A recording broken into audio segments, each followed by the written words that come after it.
मसीह के अजीम जलाली और बबरकत नाम में आप सबों की सलामती हो। अजीजों, आज एक मरतबा फिर बाइबल की तिलावत के हिस्से के साथ आपकी खिदमत में हाजिर हैं और आज हम जो हिस्सा पढ़ेंगे वो है पैदाइश, उसका 9वां बाब और उसकी पहली आयत से लेकर बाब के आखिर तक। और खुदा ने नूह और उसके बेटों को बरकत दी और उनको कहा कि बारवर हो और बढ़ो और जमीन को मामूर करो और जमीन के कुल जानदारों और हवा के कुल परिंदों पर तुम्हारी दहशत और तुम्हारा रोब होगा और तमाम कीड़े जिनसे जमीन भरी पड़ी है और समुद्र की कुल मछलियां तुम्हारे हाथ में की गईं। हर चलता फिरता जानदार तुम्हारे खाने को होगा, मगर तुम गोश्त के साथ खून को जो उसकी जान है ना खाना। मैं तुम्हारे खून का बदला जरूर लूंगा, हर जानवर से उसका बदला लूंगा, आदमी की जान का बदला आदमी से और उसके भाई बंद से लूंगा। जो आदमी का खून करे उसका खून आदमी से होगा, क्योंकि खुदा ने इंसान को अपनी सूरत पर बनाया है। और तुम बारवर हो और बढ़ो और जमीन पर खूब अपनी नस्ल बढ़ाओ और बहुत ज्यादा हो जाओ। और खुदा ने नूह और उसके बेटों से कहा, देखो मैं खुद तुमसे और तुम्हारी बाद तुम्हारी नस्ल से और सब जानदारों से जो तुम्हारे साथ हैं, क्या परिंदे, क्या चौपाए, क्या जमीन के जानवर, यानी जमीन के उन सब जानवरों के बारे में जो कश्ती से उतरे अहद करता हूँ।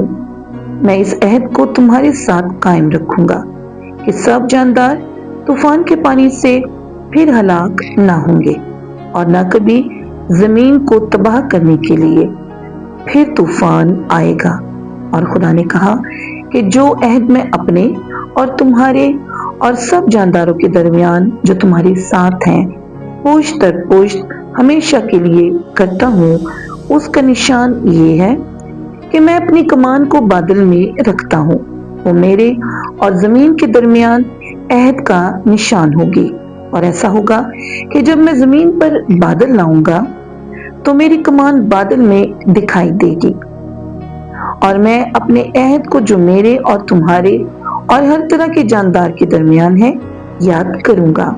और तमाम जानदारों की हलाकत के लिए पानी का तूफान फिर ना होगा और कमान बादल में होगी और मैं उस पर निगाह करूंगा ताकि उस अब्दी अहद को याद करूं जो खुदा के और जमीन के सब तरह के जानदार के दरमियान है। बस खुदा ने नूह से कहा कि ये उस अहद का निशान है जो मैं अपने और जमीन के कुल जानदारों के दरमियान कायम करता हूँ। नूह के बेटे जो कश्ती से निकले सिम, हाम और याफ थे और हाम किनान का बाप था। यही तीनों नूह के बेटे थे और इन्हीं की नस्ल सारी जमीन पर फैली। और नूह काश्तकारी करने लगा और उसने एक अंगूर का बाग लगाया और उसने उसकी मै पी और उसे नशा आया और वो अपने डेरे में बरहना हो गया। और कनान के बाप हाम ने अपने बाप को बरहना देखा और अपने दोनों भाइयों को बाहर आकर खबर दी।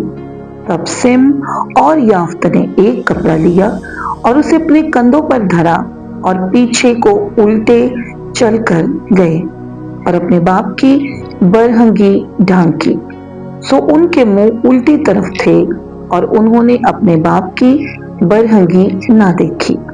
जब नूह अपनी मै के नशा से होश में आया तो जो उसके छोटे बेटे ने उसके साथ किया उसे मालूम हुआ और उसने कहा कि किनान मलऊन हो, वो अपने भाइयों के गुलामों का गुलाम होगा। फिर कहा, खुदाउन सिम का खुदा मुबारक हो और कनान सिम का गुलाम हो। खुदा याफ्त को फैलाए कि वो सिम के डेरों में बसे और किनान उसका गुलाम हो। और तूफान के बाद नूह 350 बरस और जीता रहा और नूह की कुल उम्र 950 बरस की हुई, तब उसने वफात पाई। पाक कलाम का पढ़ा सुना जाना हम सबों के लिए बाइस बरकत हो। खुदा का शुक्र हो। आमीन।